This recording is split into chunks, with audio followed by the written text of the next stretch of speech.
No sia boade smama me mamunyina adwo memwa kwa abado ba Adom TV no sia kase so ukoda nwumre samwasie na braso sa utibie sa Adom TV kase nsam ne doso don hwe ba ko ni etodwa wo mu bi ya wo betini migration officer wonya mfie aduonu enan nipa bonfo bi abonitu amoato na nanom nsiedo abusua se wo mo epenchirimu yede mu nsam no ebebramo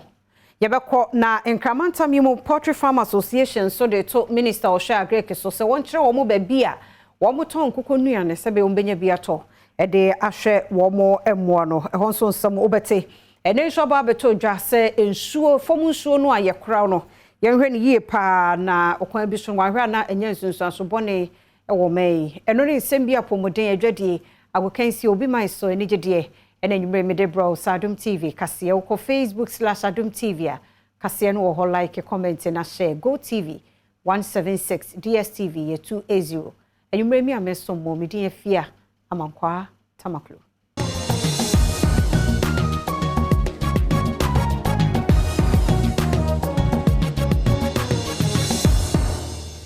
edase afia ni DMT said ensam ni kiremo ankasa etie migration officer wanya mfie aduonu enan ena ne enipa bonfo bi akwakobo netuo ama watoa nananomo ense adobusua ente niwo nase social media issue bia no motetetete ya wo mo stress bambo ni hwehwemu mu odene emma no so na afi mu nsam no mpanifo kan kire wo Adom TV kase etwaso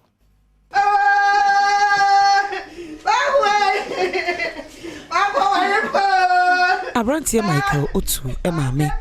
ebra Adom kase ekoduru honom no na wohunu de wonye atunu su ene adwadwetwa de woka ene se obatan ne nsurumu esanse onim bone kura ne ba no edi enipa bonfo yi a wode sa atu yi ebo no ema ne hwere ne nkwa enhwehwemu Adom kase eyeye no onu se enipa bonfo bi ene kwoto hye ne so ewo hamile ye no ewo etifedo mantemu hye so obenim boso de to so aduonu mienu wa afempinu ne aduonu mienu mu a obo ne tu ekum no Adom kase ama ne boni wolanyo Frank ene abusia etwetwe enkomo no Michael wofa editu dwa se Michael yobi ana ho dwopa na ne huonu wasam no kra no abefo ntentan social media so ene obi edebeto so a wonum ehunu ye isentiti a wote wi wo twen ise immigration mpanimfo eba bese wonum ayi akere de kodie poti a eye wonum eba be ma no ne wofa ene kwasi apia emprem na nchemu a wode to Adom kase enim enie na ya tenwona social media fo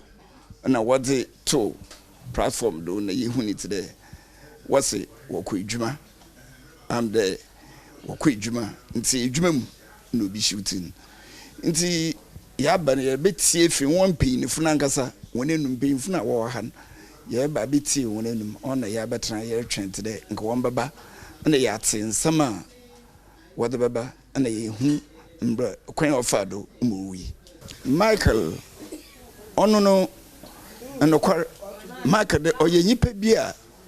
ne hodwo pa na ono so oye jovia chede ne yigene ho obi biara owo bia nti ono de onpe basabasa na ope no kre so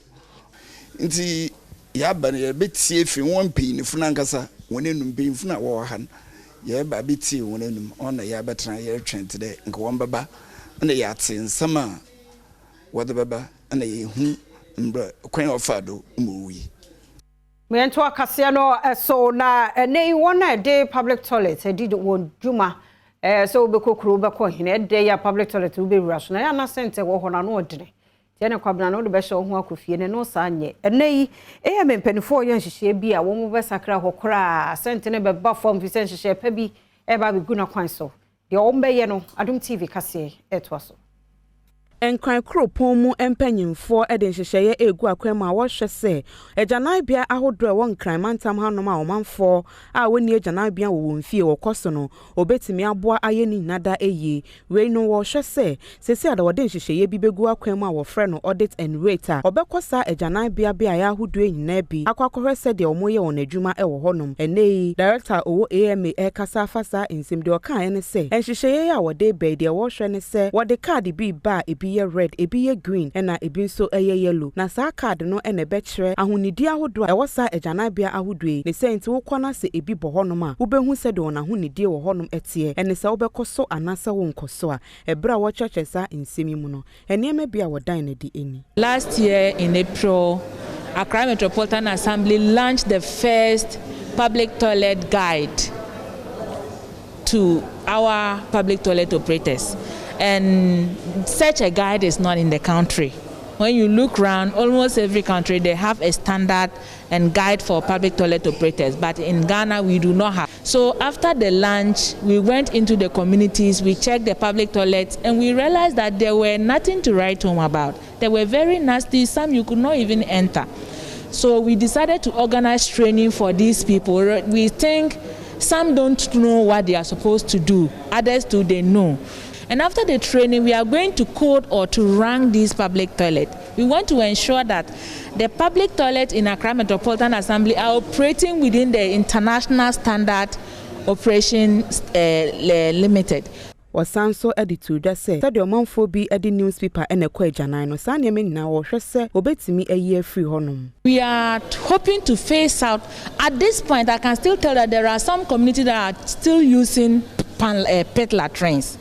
So, or let me say pan latrines. We are hoping to phase out all public pan latrines in the system. All public toilet facilities are using print materials as anal cleansing materials. All public toilets that are still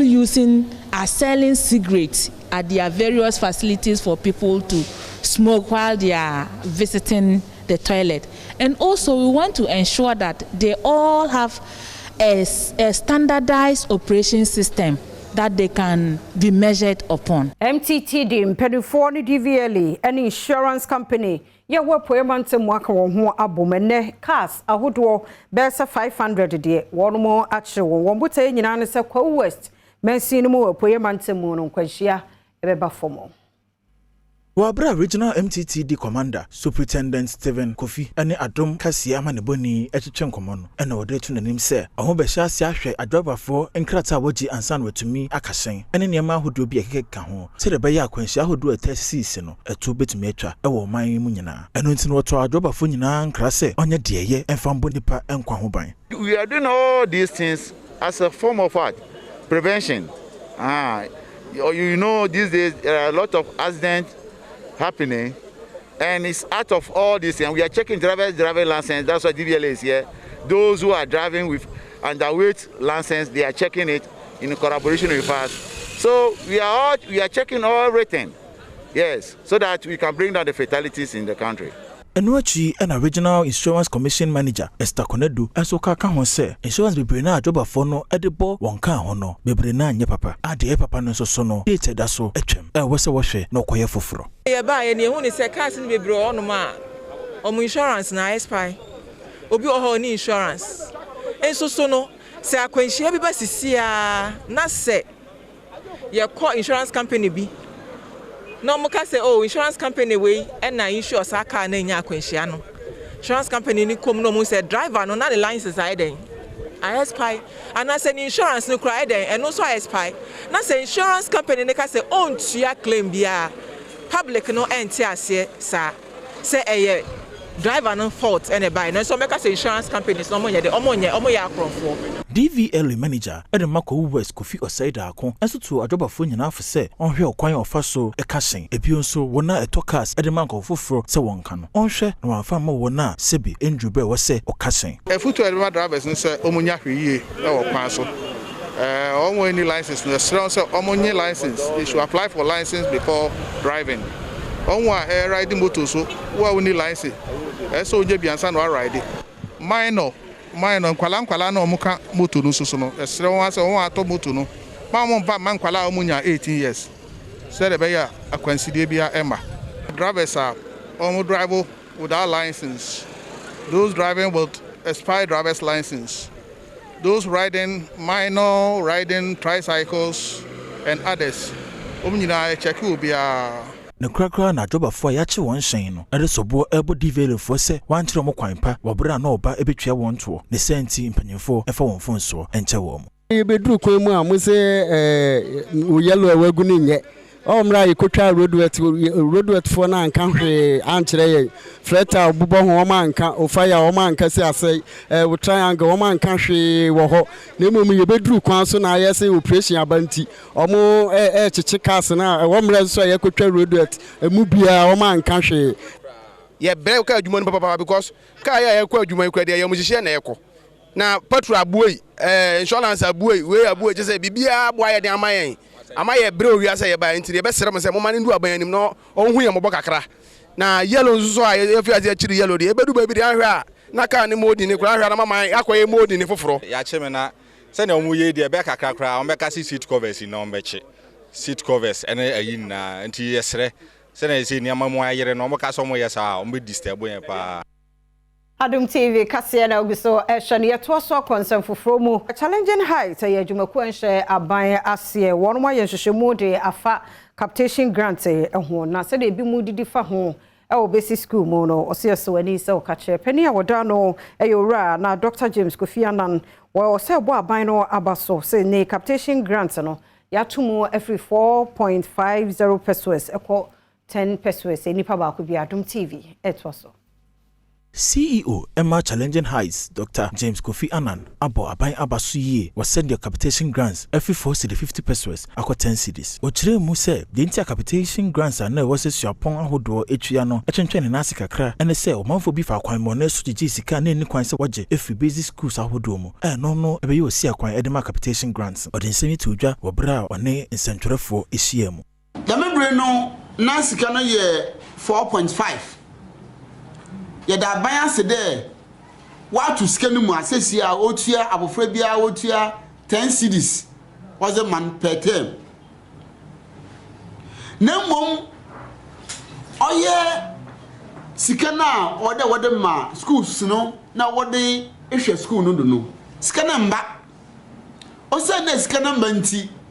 o mama botaye ona mumti ma wode da mo capitation grant no be no botaye no yentum ya achieve yenyim de sika na aban rutua no na nka wode sika no wode tua bibiti de stationery ona aso na wode hwe school no do office machinery first aid sedan no school dan no tochima ona na wode maintain na mo keka ho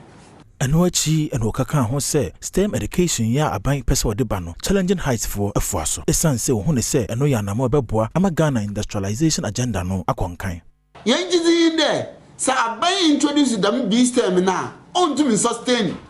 o se sika 70 inti ya pede aban o suspend B STEM introduction no ya ji B STEM easy challenging heights di tumu there B STEM na the Ghana ye education na yen industrialization no bokwa kan nti ye support this term but under the economic circumstances ye wosisia no so we introduce this term situation no by ye west abanse ochina finance minister or baka some of the revisions are warrior e wa ban policies or the twas to say a home be here sa ban be bra STEM education no or beba efri say or hwe se de o man sikasem esifatie na anhwa na engineer Asye ya hwe energy so ene one more stakeholders awodo no ahia adwempo bi a one more susuo ne sesese no kwan ya yefa so nya enyinama hoden ye di crude ni ade ye no mo ba besesem na ne se ye wie o solo na se ne keka ka ho no bi betumi aboa ye ne a ho no de woni ba be show so for be de akire ya wono hwe energy ministry no so planning monitoring evaluation wono na de semi etudwa Ebra Ura Anthony ejina oswafo wono ene hwe enyima wode wonsam so anamu akasa ene odi tu dwa se sisi asoye no e the National Energy Transition Plan ebeba ebeboa ama oman no fossil fuel ene edibedi dwuma ya solar enso ebeka ho bi ne senti empanifo ene ka bi wonfo abetana se wono edwendwen kwan ya setiri popo no ebetimi aye adwuma. The ministry has resolved that fossil fuels, particularly natural gas, will continue to be part of Ghana's energy mix. But strategies will be put in place to increase the share of renewable energy in the mix in the medium to long term. Currently, about 70% of Ghana's installed power generation capacity of 5,231 megawatts is from the thermal plants that use natural gas as their primary fuel. This proportion is projected to increase to meet the growing energy demand commensurate to the national economic growth. enwechi enura Frederick Oben Ado ya wono enegina woswafo wono enehye ahye wonsem so anemu kasa ye editu dwase DVL nkonta wobu ye no wokyerese ahye ahodo awokra efira ma ahodo so bo man Ghana mu ya wode petrol enegumu no eye ohamu chichemu ediosum yenu na wono mu a edi diesel so edi dwuma so eye ohamu chichemu ediunu enframagade so eye ohamu chichemu baako 2021 nhwehwemu a eye DVL eye ekyerese 72% of cars eba kroimu ha no eye petrol na a little over 20% enso eye diesel ena osha eye gas ne ka ho no enso eye about 1% into sha nipa bebre use gases no say ye bomodin ni to me towards the gas no any solar na ebeboa edebe create enso be create enuma amankrofo musi yape ena abana musifo a wonu ba adwumede yase bi nso edi nsema hodo bi etudwa as of now 0.12% enye no 1% kra enti etumi ba sa net zero na mo ka ho asem na ebi ni ho kra na ebeboa ye na Bento akase no so na yenkonsa foforo emu na hydrogeologist Dr. Millicent Obiade edi atudwa se womo efa kwati kwan so na efom nsuo womo ekra no yamiani na ho ewosafo no ho ntesa edi ohaw ene bebro me enra wiase nyina da ye bodawu afa nsuo ho ene otesansemi eto edwane nkyiremu no oni Adom TV kase eto aso Omayimo mpanimfo ehye ekwan ahodo a wobefa so ama omanfo ensuo sebeyi a ensuo ho enkwa atwe ewum sesesei wokurokase mu no wahase a efom nsuo ena wonum etu edi dwuma nanso eno eye omayimo ni nyina ohamu chichemu enumpe Dr. Millicent Oben Ade eye hydrogeologist na wodi atudwa sesesei wonum eye enhyehyemu efa kwan ya satrimpo no ebetimi abemu ankasa ni se Ghana ha no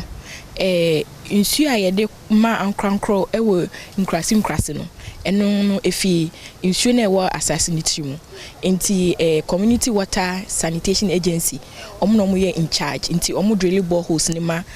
ankrankro mo ho ena omo krom no so no Ghana Water Company ena edi nsuo ni mo enti already na ye yusu nsuo na ewo asase ni trimu na studies ya ye kire se nsuo ye yusu no the was assassinate 5% per and I use na say bebre wo ho there is opportunities for us to use more of the groundwater resources. Nanso okade to aso say owo hawo ewo ekwan a efom nsuo omanfo esi etu no ewo mayimo krankro edwuma bebre akoto rig and omudi tutu nsuo no omuni license omun register here with Water Resources Commission ena ewo emremu say before obetu nsuo no so wukra license a wo obi a onim asase ni hwehwemu yie na wetumi aboa na wetu nsuo ni ye nti one major problem ye having is kofu bebre to a omuni license reso edie bi a wode to anwumako awodo anim se won hwe ensem a ACC ewo asoye a ehye nsuo ene ahonidie ho nsem emu nsuo na ewo asase ni tirim no enu na efidi de ewo asase ni so nti de ekoso nyina no ebetumi akọ asase ni tirim tina na ye bodero se galamse amoye munjai nwura na amututubu nsuo munjai septic tank ni ade na mo siting anyhow munjai because de ye nyina ewo asase ni so ni nyina no ebetumi ase ye nsuo no mamenye nkrato e de wo hire do so ye ba ye beto so Gracias Samu akwa be me Adom TV no sia kase da social no Facebook/Adom TV anyamisha wo fie nyamisha me ento so na ye hwa apomuden mu ensem osofo be de akire ya wo hwe apomuden ho nsem so ono nso na eye wagya agbawe abaton pese so mra hye bedwane tina na ayele mensa de atudwa saban no bono homoden pa se nursing training schools ahodo no be Kenya mu be hye wo modene de omu hia netumi aboa momen yakoyanim na fe nurse ene oyani entamu se de mutwe no eno so betimi abemben obi yare kwa yare sabia yetimi nya obi ahwe no ento sem no Adom kase eto so ebra wo so afa be de chia wo no ene hye apomde ho nsem so tinana ayele mensa e kasa e wodwumedi yase ene wodi tu dwase abai no eni so wade hunu ba kopa ene se omayimu no nyina ebenya apomde mapa na se de amansa kuba tan hye apomde ho nsem so e de esi wani so se omayi bi apomde be gina brand no Ghana so etimi ayesa okade to aso se abai nam sa yo so etre apomde nkyerechire so ku ahodo nyina mu se be ye a obetimi atete apomde adwumayefo pi e wo man Ghana mu. Nana Chairman, the goal of the universal health coverage cannot be achieved without a strong focus on human resource for health, including training, regulation, management, deployment, and remuneration. It is therefore in the light of the above that the ministry has placed among its top priorities human resource for health development in its immediate, medium, and long-term strategic framework through active involvement of key stakeholders. Enwachi and principal ya wada achemoda community health nursing training ano Jones Abekaba enso edi adesede eto asoye ahwe apomude hu nsem so anim se wontre wo mo dan mu ema wo mo sebayi a obetimi age adesuafo ne dodo no watete wo no nso ama omayi ayaresa bia enye nipa ya wo no mo ebeye adwuma ewom. How to say first no me buy no 9 kwalam dodo 628 because nyame adom 1024 1024 emu 500 per na eti school nim from borders omo aka nyina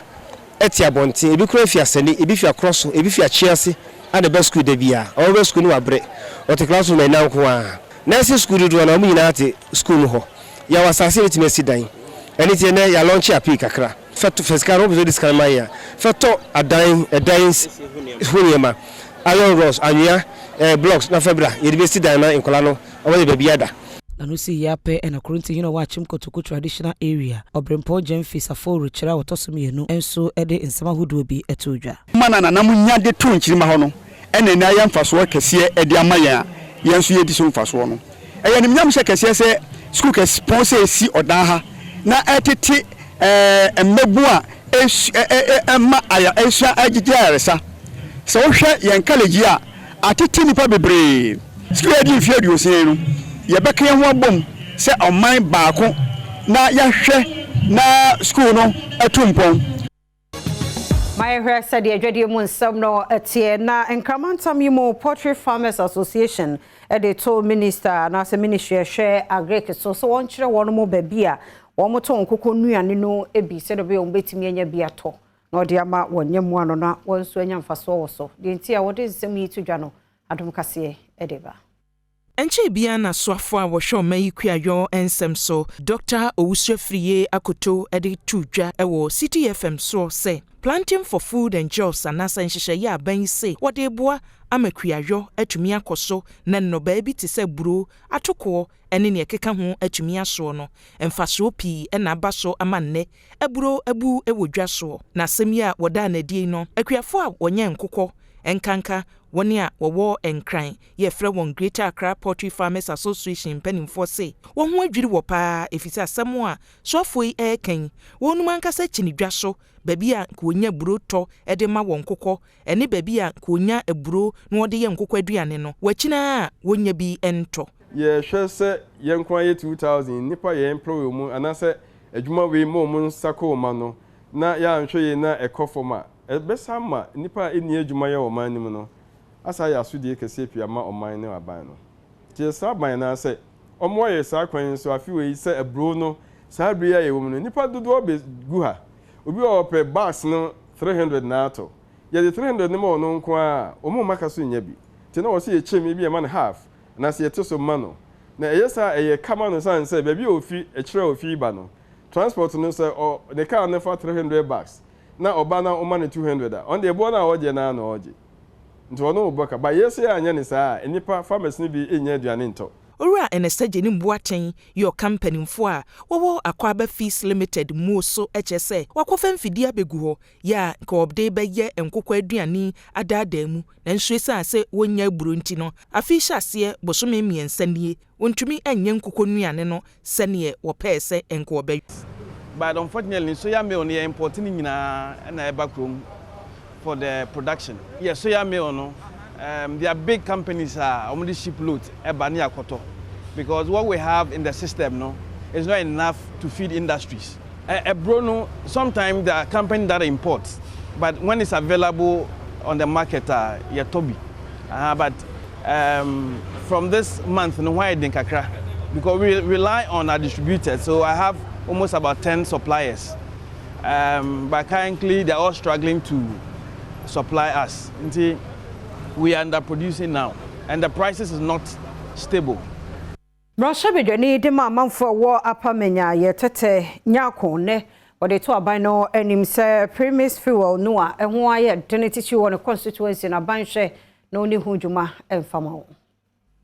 Tetanyakon ena ye mrahye bedwani a wogine mma wonu mu owo apamenya abato mpesua so woni Adom Kasiama ne boni ohene amponsa ehwehwe nkomo no ena woda na die se de nipa ne bi eheda edi PREMIX fuel no esie na ebi mu nso aye wonu ho intamginafo a wonom ena wonya PREMIX fuel no na wochechema afarefo no eyade bi a eha adwene pa. PREMIX fuel is being diverted to different places and so causing shortage, and the people are not able to get PREMIX to fuel their canoes. So it's affecting the market because people that come from Afram Plains, when they come, they expect to get fuel to go back. So if they are not able to get enough fuel to come on return, that means they are not coming that market day. And the market is dying slowly. As we speak now, the market is dying. We are appealing to this government, NPP government, to work with the law. The law is there. The fisher folks are suffering. The people are suffering. The district assembly needs revenue from these markets. Penny afasa kwanya so de ato abanya ne mu se omomodin ase mra da hono mu asese wo faso no wode che PREMIX fuel no obedi so se ne be ya enkofa nchinu ahyew bia emma. This commodity, the PREMIX, is regulated by a legislative instrument that was passed under the former President Mahama in 2016, and it provided that the committee that see to the selling of that is comprised of the chief fisherman at that place. So we have a committee chaired by the chief fisherman. He has a secretary. Then we have the DCE's rep on it. We have the Fishmongers Association's rep on it. There are many other reps that forms the committee. Na gudiemu samno ebebanom yen monransam foforo emo na mrasebedwafo nyina gye atomo se emrana so se akwantempo ahodo ya ho na kwaye yenuane dodo no afiri ne de aban manani nko na fe wonye fi se enuane no wo ho pa na kwan ne nyinti aka ho na eseye ene ye wachiri makomodo ye omunsam no yamane boni wo mrasebedwafiem edeba. Emrashibijeni o Wasalaga South Zurira Mohammed ada ne di e wo mrashibijefie se enuane akuafo ete ohamuchichemu aduonum nan ena esei e wo kwan so osansem we hunti emrashibijeni o da Mongo en ranking member ya woda agriculture committee ya no Eric Opoku edi nkita ho ya wo kyerɛ se ehu behia pa se omanyi ekua yesem no empadifo betimi ate wonum eni ahwe ensem a Eric Opoku eni Mutala Mohammed edi tudwa eni. We are importing cassava and cassava-related products from China, and that is a fact. Nobody can controvert it. I've referred you to your own budget. If you don't have a copy, you can call for a copy and read for everybody to know that when I speak from fact. Mr. Speaker, the point is that we don't only import cassava. We also import onion we import from Burkina Faso, onion from Niger, and every year Ghana spends a whopping $107 million on the importation of onion. Mr. Speaker, Ghana imports 43% of the total onion produced in Niger. So Ghana is a very huge market for the people of Niger. We import tomato from Burkina Faso. We are importing almost everything, and even rice importation. Rice importation is now around 950,000 metric tons. Focus on road infrastructure than the MPP's government. We have also been told today that as a result of the growth of the agri sector,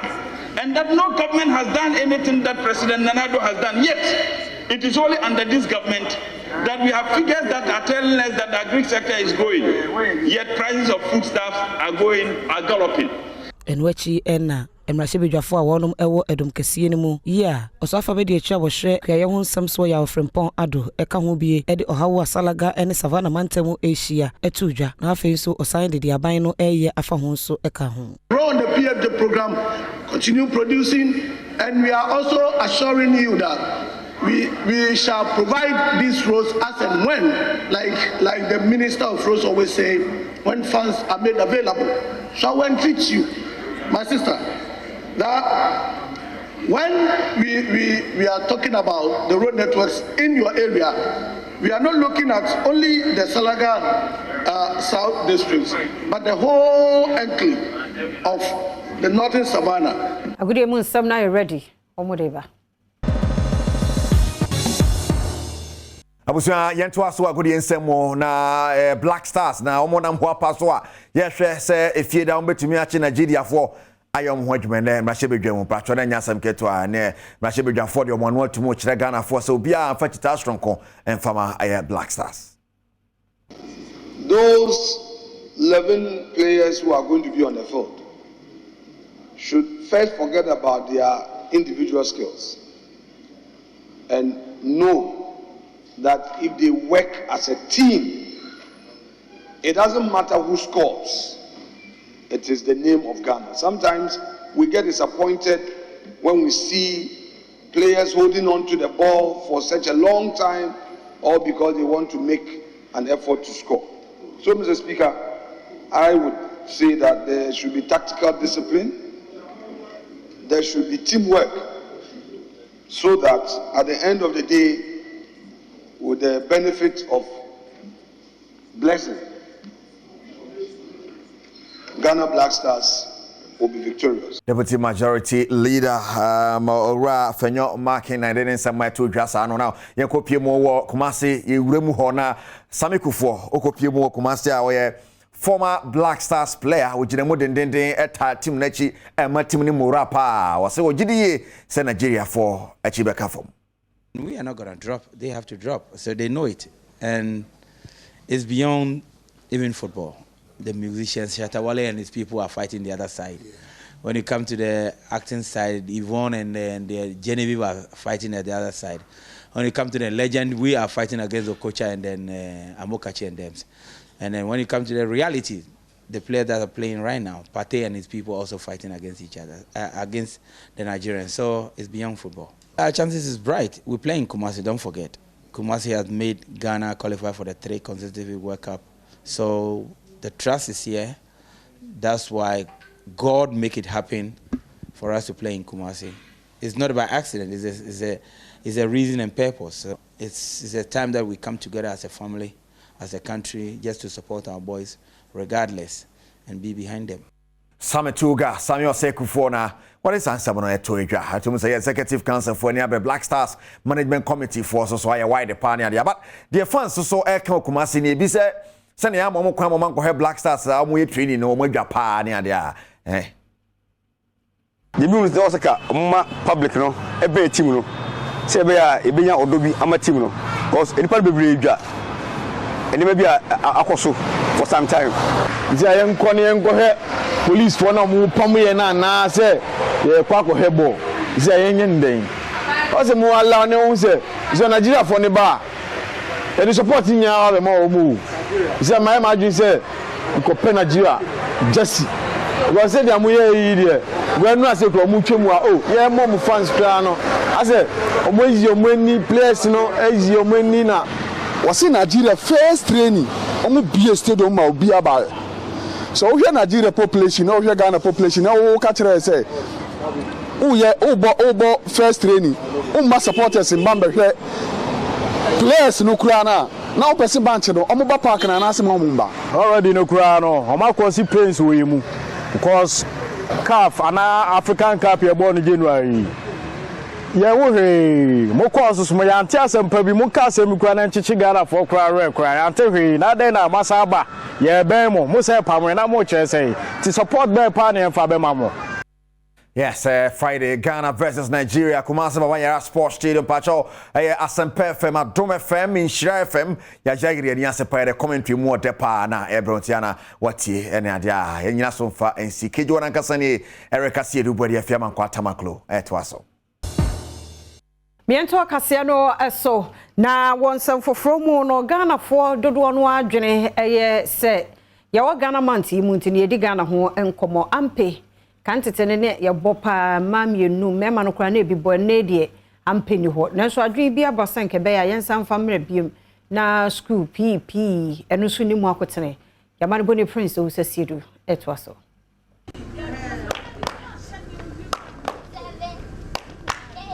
ampe eya agra emofra edibi empenifo so edibi na kane no se wokopie mu ewo omanfo efia nanka ebusua abom ebo ampe enamfofo ebo ampe esukufo so a womo suku ebo ampe adijiji wonani akoye ti se ampe ya omanfo adidiji omani sese de eni ho sa ene se wokohia suku nkwada enam se anamafo efidia aba aye frɛ ne computer no eni mfidi a wona to ne din se gym aerobics no abeyi ampe efrio ampe omanfo ede ato Adom TV enim emfasodi a ewo ho ebi mu kire se wo ampe ya ema wonya eho anije ema otenetene wapomu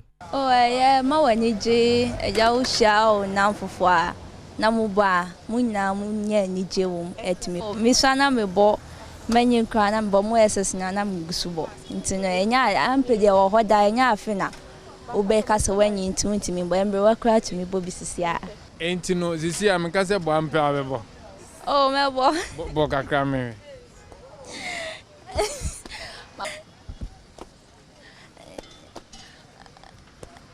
When I was a little girl in preparatory school, we used to play ampe. That is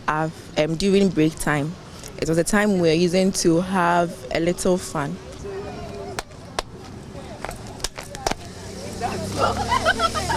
Actually, like especially when no call for boy, need you exercise so body camera. ampe aye ka ho asemi na omanfo adwene yom se eye mankuto na ye womo agro nanso so ememu abi a kire se womo nsuso na womo bo ampe ebi mama bobi da ye nkola no na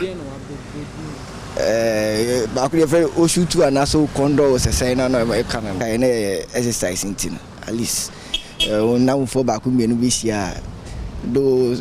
ba agro by mema no so e share suit mi bobi suit mi bobi Womanfo bebre na akire wona adwen e de afa ho se enkebe ya ampei womanfo ensan ma wonani enkon suku nkwada se bekoba ne se woni physical education ye pi womo e de besuade ne womanfo so akoso e de agi wonani e wo woni fifi empinifo a womo nsuso ehwe sports ho ensensem so behwe na ampei etimi etumpon e wo Ghana ye sports ho ensensem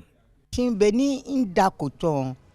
ka hwe nya hefio shi mami na ewo komi wo bede ka hwe mo pi ko hwe fio po shin eja ke ko te ye woni tuma mba fute ampe ale tai enye ta eja ke ko te o tobi abi antono ba na mo kontu ampe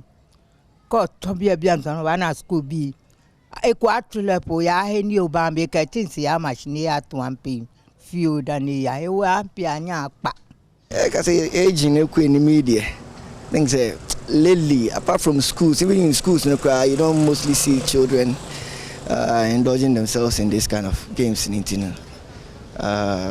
fans for some time now in the era